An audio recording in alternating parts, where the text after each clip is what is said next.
Hey people, this is Tom from tdjacobs.com. And one of the things I love doing is evolutionary astrology. I've been doing a lot of intuitive work over the last few years, helping people develop their intuition and learn to channel spirit guides and learn to do mediumship, and all that stuff's available for exploration and learning and signing up for at tdjacobs.com. But anyway, I'm turning my focus back to astrology stuff now, and evolutionary astrology in particular. So I'm just doing a series of videos on random chart analyses. The data on this chart, March 5th, 1975, 10:22 a.m. in Cairo, Egypt. And I'm going to do a four-step analysis of this. And four-step analysis in evolutionary astrology is quite common.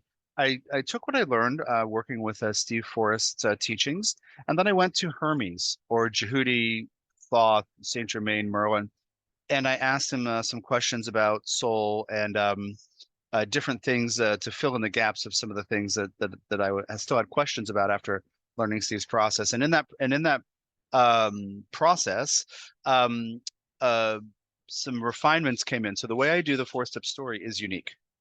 And if you want to learn more about how to do that, you want to learn how to do that, my astrology school, Multidimensional Evolutionary Astrology School, starts at the vernal equinox, March 20th-ish, 2024. But you need to start with, basically that's going to be starting with intermediate 1 and 2 of my evolutionary astrology courses. The fundamentals 1 and 2, you need to work on as home study courses on your own. There will be options to do tutoring and class calls with me on that kind of stuff, but you work through the materials of EA Fundamentals 1 and 2 as home study courses first. And it lays out my model of soul, which is unique and is nowhere else in astrology or on the planet, and also these elements. So the elements in the reading are going to be Pluto, step 1, the soul's empowerment journey. The empowerment journey the soul sets out for its human in these millions of lifetimes, including you in this lifetime. Number 2, the south node of the moon, and all these are by house sign and aspect. South node of the moon, conditioning environments, therefore families and communities, chosen by the soul for you to be born to and raised by. Step number 3, the south node ruler by sign. If the south node is Aries, we look for Mars as a ruler by sign, etc. That tells me your unique, deep identity in every lifetime and how you expect to be treated. And then step number 4, the north node of the moon, what you haven't been shown healthy models of in any life, including this one, but need to learn on your own. So I will say right now, I think there's a question posted in the first video in this series. Do you do readings? Yes. Yes, I do astrology readings. Go to tdjacobs.com and look for readings consultations, and you'll see all the options, both live and pre-recorded. So if you want to study with me, start with EA Fundamentals 1 and 2, home study courses, which are on the Learn Astrology page on tdjacobs.com. And if you want to get a reading from me, go to tdjacobs.com and find that page, readings and consultations. So let's get into this. Step number 1, Pluto, the empowerment journey. The soul sets out for its humans. And reminder, this is a random chart. I just made a handful of random charts of random data. So this is, I'm not talking about a person who is a client or a celebrity. This is just like a random read to give you an example of how to tell a 4-step story here. So Pluto, the empowerment journey, the soul sets out for the human. I think of this as what the person needs to do to make life feel meaningful. So there's an undergirding need to do this. Pluto's in the 5th house. That's the house of self-expression. That may be, pardon the noises, I'm in a public place. I don't know if it's translating through the microphone, but it could be literally what we think of as creativity, but it could also be having a voice, having an opinion, having a unique personal contribution and sharing it, developing a healthy sense of ego and learning to validate the self. These are 5th house concerns. Quite often when people Pluto in the 5th house, they become confident and then other people start competing with them and the chart holder doesn't understand why. It's because if you are secure and validate yourself, secure within yourself and validate yourself, others with insecurities may feel chafed or challenged, and they may come forward to compete as if they need to have the last word or they want everyone to know their joke is funnier than your joke. So that's kind of a fifth house Pluto kind of thing. It can be a lot about sexuality as well, and power issues regarding fifth house things, including sexuality, is how I'd like to say it.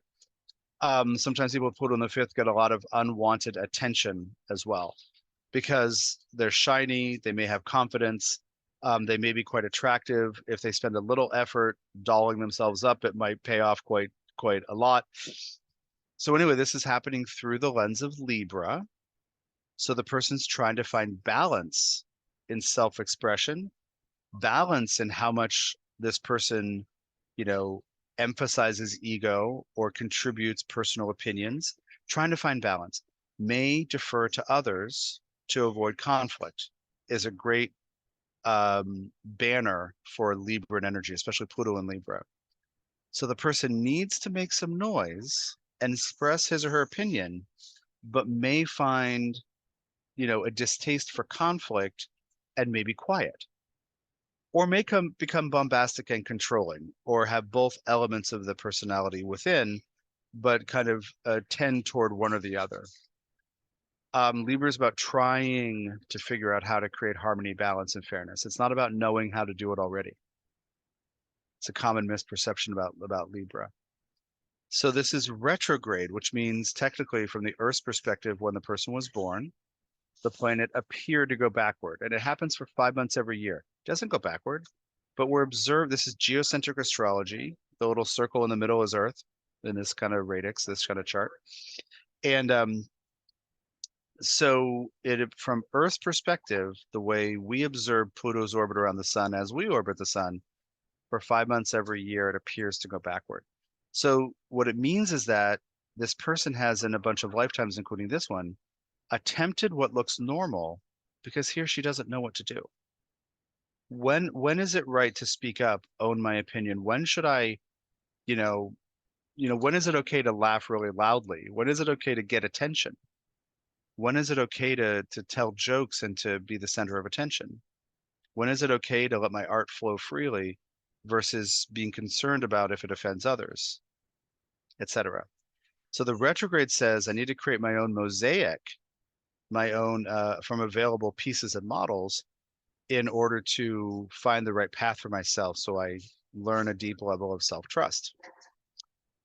So I need to express, but I'm aware of the competition with others. I don't want conflict, and I'm trying to find the right thing.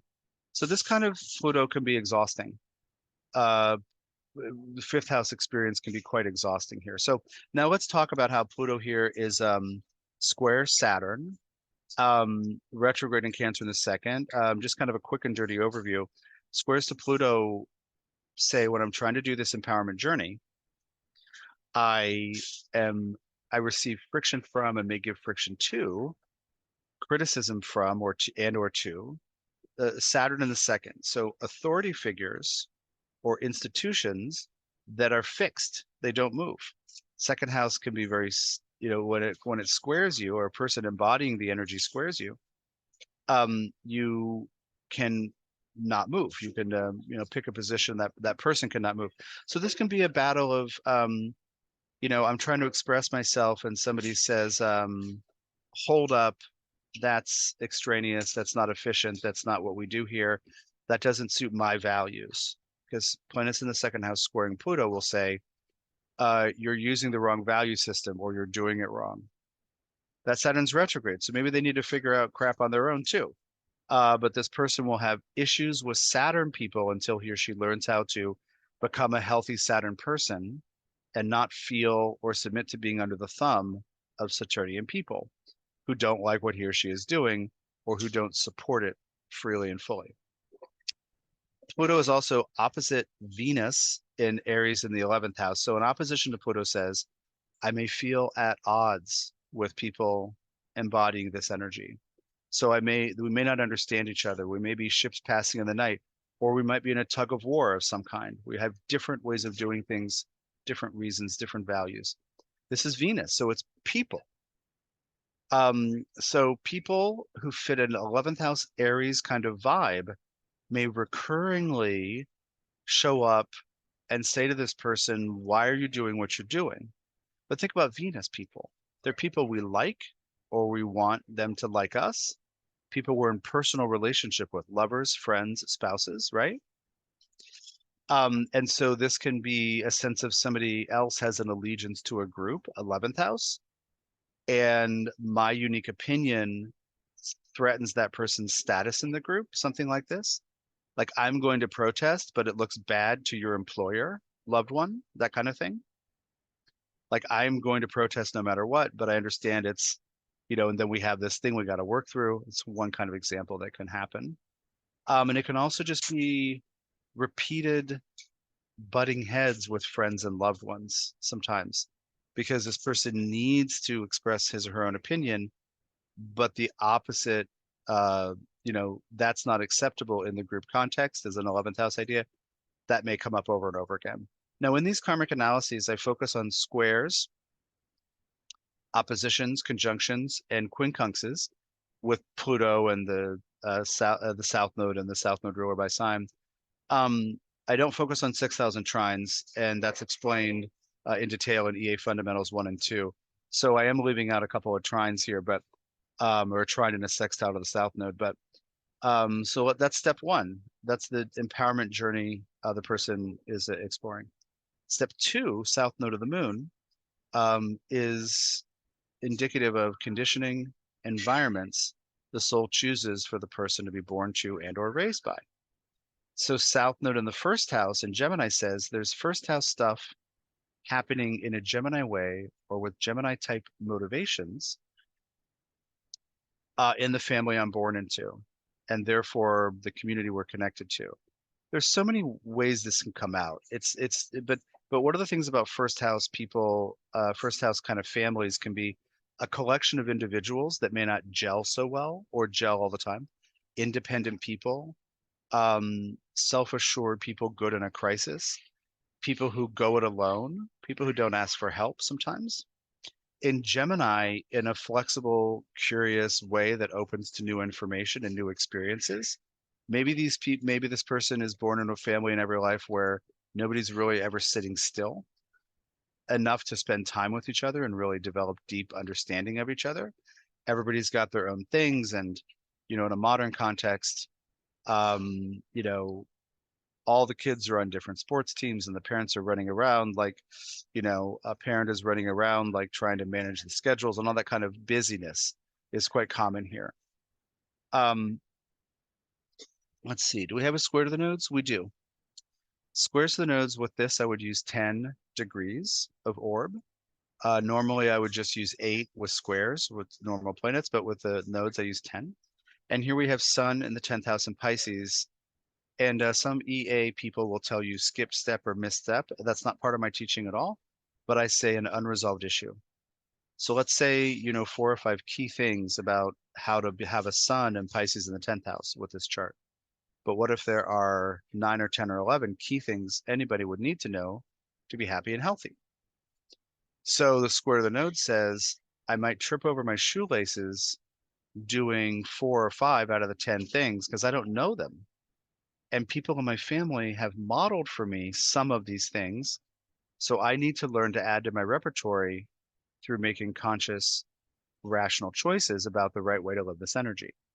So Sun square the nodes is a special thing. How to have a healthy sense of ego, a sense of personal purpose, self-trust. We have Pluto in the house that's associated with the Sun archetype, right? So we talked about that earlier in the video. And then we have Sun itself square the nodes. So who gets to have an ego? What does it look like to have an ego? Who gets to sing loudly? Who gets to tell jokes? Whose opinion matters? All these things are important. And in the 10th house, reputation and work and community service, public service. What does it mean? Like, what is work for?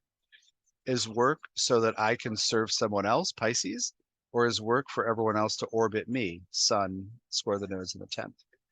So these are some of the ideas that may come up, but in the family system, this person, it's important that he or she does not mimic what's modeled by the other family members, because they're showing you stuff that may be faulty information or not the whole story. unresolved issue. I trip over my shoelaces.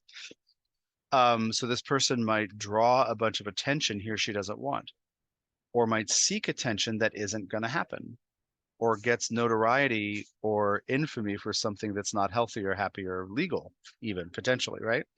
So the unresolved issue about the right way to have an ego and to show up in the world and be seen by others, unresolved issue. So it's this person's journey that happens to overlap with other people, other souls in the family system. So that is step 2. Step 3 of the story is the South Node ruler by sign. So the South Node by sign is Gemini. So the ruler is Mercury. And so to look at how this person shows up as a unique individual in every lifetime, we look to Mercury. In Aquarius, right on the midheaven. So this person is no stranger to being in the world. Think about that sun square the nodes in the 10th. But this person shows up as an Aquarius person with different rhythms. The person may innovate, individuate, may seek freedom from being part of the world, may find it kind of, overwhelming or burdensome to take on responsibility, or might thrive, depending on if that Aquarius energy is really about innovation or about seeking freedom. This person could be a revolutionary. This person could, no matter what room he or she walks into, see how to turn something around for the better in amazing ways, right? But could also feel ostracized or shunned because of the Aquarian energy. A South Node ruler in Aquarius says, I march to the beat of my own drummer, but how that person feels about that, and if it's healthy or not, are different questions, are to be figured out, to be explained otherwise. There aren't hard aspects here, squares, quincunxes, etc. So I'm going to move on to step 4 of the story, which is the North Node of the Moon.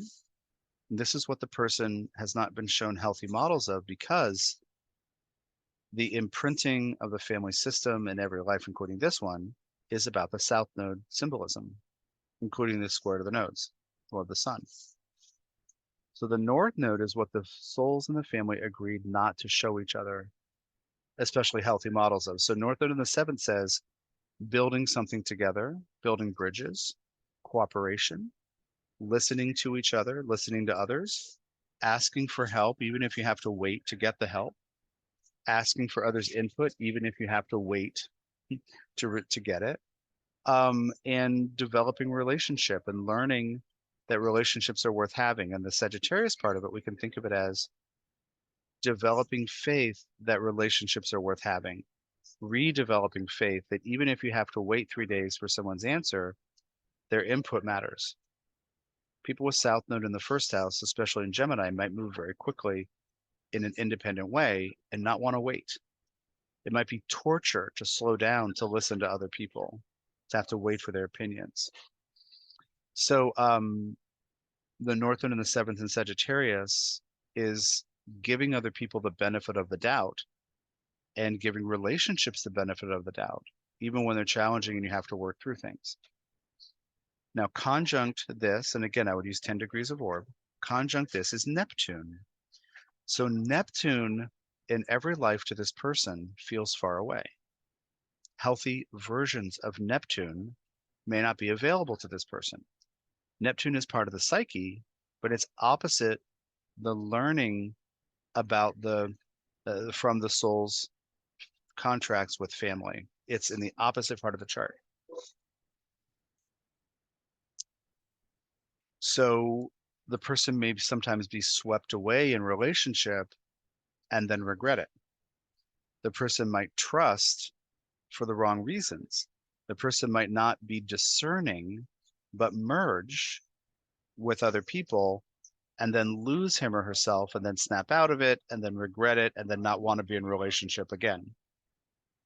Can also sometimes draw delusion or negative things in other people. Delusions, deception, people who have issues with substances, but they can also be shamanic mystics who are amazing musicians and creative artists also. But everything that you can think of about Neptune, this person needs to learn to integrate for him or herself and own in positive ways. along the way, he or she might draw negative examples in the form of other people. So eventually he or she says, stop this noise, stop this nonsense, F this garbage.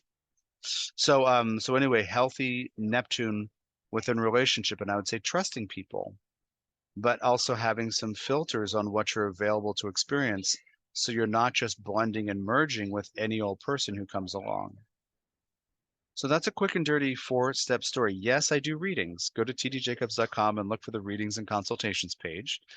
I do pre-recorded Soul's Journey Multilife overview readings, which is an hour-long version of this kind of 4-step story.